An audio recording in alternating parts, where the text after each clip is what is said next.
बंटी भैया, इस बार जानकारी मिली है कि मौसम बहुत अच्छा रहेगा, तो इस बार हमें अपने खेत में क्या बोना चाहिए? टूनी, मैं सोच रहा हूँ कि इस बार हमें क्यों ना अंडे की खेती करनी चाहिए। इन दिनों बहुत अच्छी होती है अंडे की खेती। हाँ बंटी भैया, आप सही कह रहे हैं, अंडे की खेती ही सही रहेगा। लेकिन हर बार हमारी फसल जब तैयार होती है तो कालू और गोरे चुरा कर ले जाते हैं। हाँ टूनी, वो दोनों कभी मेहनत नहीं करना चाहते, बस हमेशा चोरी ही करते हैं। परंतु इस बार हम उन्हें चोरी नहीं करने देंगे। चाहे कुछ भी हो जाए कबूतर भैया, वे दोनों चोरी के बिना नहीं मानेंगे। ऐसे दोनों बातें करते करते अपनी फसल बोने लगते हैं।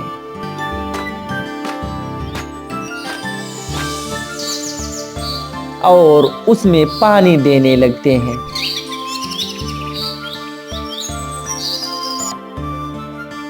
ऐसे शाम हो जाती है और उधर गोरी अपने घर में कालू से बोलती है। कालू जी, हमें बताइए कि इस बार टोनी चिड़िया अपने खेत में क्या बोई है? गोरी, मैं अभी अभी ये सुनकर आया हूँ कि वो इस बार अंडे की फसल बोने वाली है। अंडा? वाह, अंडा तो मेरा पसंदीदा भोजन है। इस बार तो मौज कर दे, जी भर के अंडा खाऊंगी। फिर कुछ दिनों के बाद उनका अंडा का पेड़ बड़ा होकर उसमें अंडे भी आ जाते हैं और खेत में अंडा लहराने लगते हैं।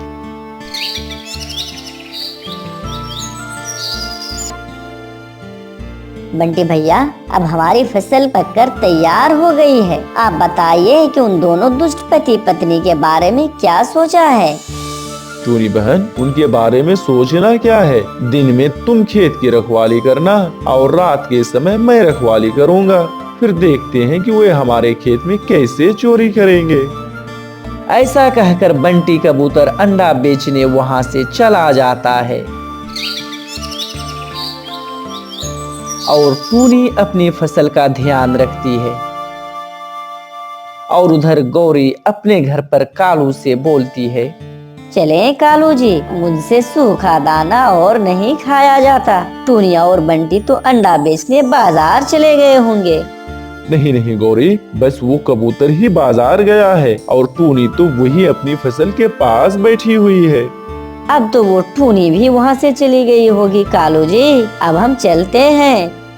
ऐसा कहकर वे दोनों घर से निकल जाते हैं।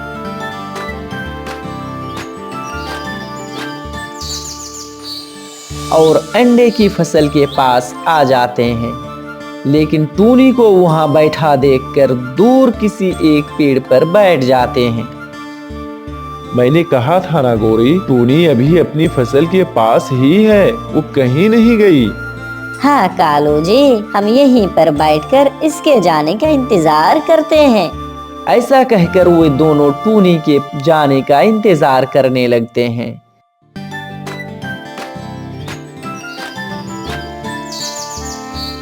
लेकिन टूनी वहां से कहीं नहीं जाती। लगता है आज फिर से सूखा दाना ही खाना पड़ेगा। कालू जी, हम रात को जरूर आएंगे और ढेर सारे अंडे चुरा कर ले जाएंगे। ऐसा कहकर वे दोनों वहां से चले जाते हैं। और रात भी हो जाती है। तभी रात में बंटी अपने खेत की पहरा देने लगते हैं। तभी गौरी और कालू भी वहां आ जाते हैं। कालू जी, ये क्या हुआ? रातों को भी गंदी आंखों वाला बंटी खेत की देखभाल करता है। गौरी जी, इस बार तो चोरी करने का इरादा ही तो बदल लीजिए। ये दोनों कड़ी नजर रख रही है इस बार अपने खेत पर। चुप कर जाओ कालू जी, अंडा तो मैं खा कर ही रहूंगी, चाहे कुछ भी हो जाए। लेकिन अब सुनो, मैं जैसे कहती हूँ आप वैसा ही करना। ऐसा कहकर गोरी कौवी कबूतर के पास चली जाती है और कहती है। हे गंदी आंखों वाले कबूतर, तुझे नींद नहीं आती क्या? तू रात में भी जाग रहा है, काली शक्ल वाली गोरी। तुम यहाँ क्या कर रही हो मेरे खेत में? तुझे हिम्मत कैसे हुई मुझे काली कहने की? आज तक मुझे किसी ने काली नहीं कहा, अभी तुझे बताती हूँ। ऐसा कहकर गोरी कबूतर पर हमला कर देती है। दोनों में खूब डटकर लड़ाई हो रही थी। इधर कालू भी जल्दी जल्दी अंडा तोड़कर वहां से भाग जाता है। बस कर कबूतर, अब और कितना लड़ोगे? मेरा तो सर ही फूट गया।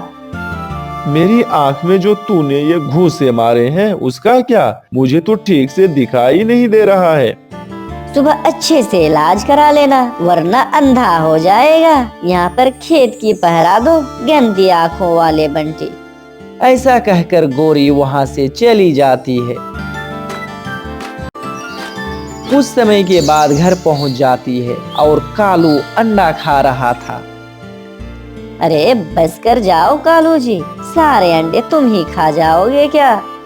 नहीं नहीं गौरी, आपके लिए भी रखे हैं अंडे। मगर ये आपके सर पे क्या? ये तो खून निकल रहा है। लगता है ज्यादा मार लगा दी बंटी ने। ये कहकर कालू कौवा हंसने लगता है। क्या बात है बंटी, वाह!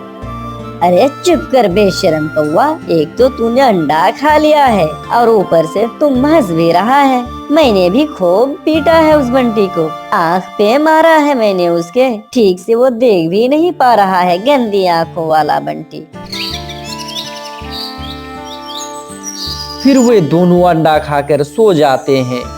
अगले सुबह टूनी अपने खेत पर जाती है और बंटी से बोलती है, बंटी भैया, आपकी हालत ये कैसे हुई? आपकी आंख पर तो ये बहुत चोट लगी है। फिर कबूतर टूनी को सारी बातें बताता है।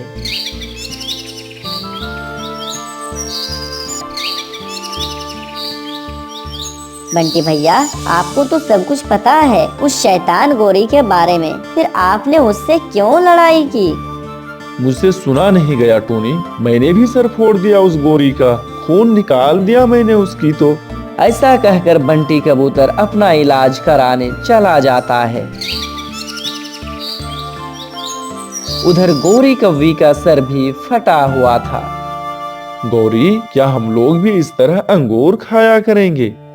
नहीं कालू जी, अब मुझे लड़ाई करने की कोई जरूरत नहीं है। कबूतर को वैसे भी ठीक तरीके से दिखाई नहीं देगा और वो टूनी तो रात को अपनी बच्चियों के साथ रहती है। और इधर टूनी भी एक चील के पास पहुंच जाती है और वह उसे कालू और गौरी की सारी बातें बताती है। तू चिंता ना कर टूनी, मैं उस गोरी को अच्छी तरीके से सबक सिखाऊंगा। आज रात के बाद वो चोरी करना ही भूल जाएगा। और फिर रात हो जाती है और इधर कालू और गोरी अंडा चुराने निकल जाती है और खेत पहुंचकर गौरी बोलती है, देखा कालू जी, मैंने जैसा बोला था ठीक वैसे ही हो रहा है। यहाँ तो कोई भी नहीं है। चलो गौरी, अब हम जल्दी जल्दी से ढेर सारा अंडा तोड़ लेते हैं। जैसे ही गोरी अंडा तोड़ती है, चील वहां पर पहुंच जाता है और कालू और गौरी पर हमला कर देता है। उन दोनों की खूब पिटाई करता है। अरे रुक जाओ चील जी, हमें माफ कर दो, आज से हम चोरी नहीं करेंगे, रुक जाओ। कौवा की बात सुनकर चील रुक जाता है। हाय हाय, मर गई रे कालू जी, ये चील कितना मारा है मुझे। इस चील ने तो मेरा पंख ही तोड़ दिया, अब मैं कैसे उड़ पाऊंगी कालू जी? काली गौरी, तुम कभी उड़ नहीं पाओगे, इसलिए तुम्हारा पंख ही तोड़ दिया मैंने। और कालू, तुम पर तो मेरा पूरा विश्वास है, तू अकेला चोरी कर ही नहीं सकता। ऐसा कहकर कालू और गोरी वहां से भाग जाते हैं और चील भी वहां से चला जाता है। कालू और गोरी घर पर चोरी ना करने की कसम खाते हैं। मम्मा, ये बर्गर मैं नदी पर जाकर खाऊंगा। वहाँ किसी बच्चे को जाकर ना देना, खुद ही खाना बेटा। किसी को नहीं दूंगा, नदी पे जाकर गुड़िया को ये बर्गर दिखा दिखा कर खाऊंगा मम्मा। फिर जग्गू अपना बर्गर उठाकर नदी की तरफ चला जाता है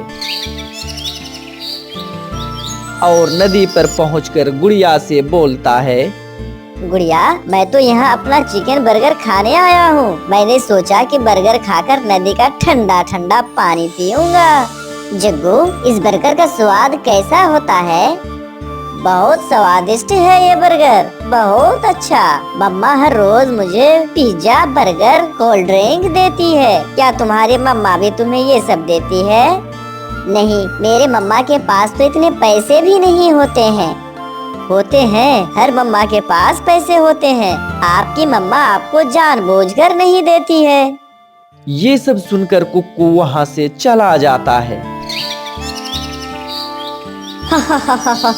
अब ये घर जाकर अपनी मम्मा को बहुत तंग करेगा। मुझे तो बहुत मजा आएगा।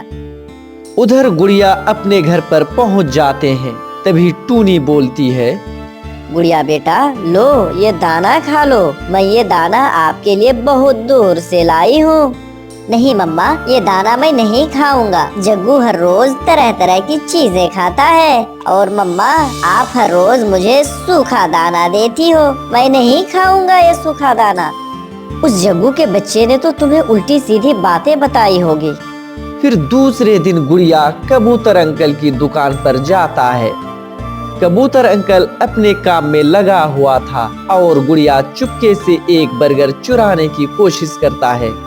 रुको रुको गुड़िया के बच्चे, मैंने तुम्हें देख लिया है।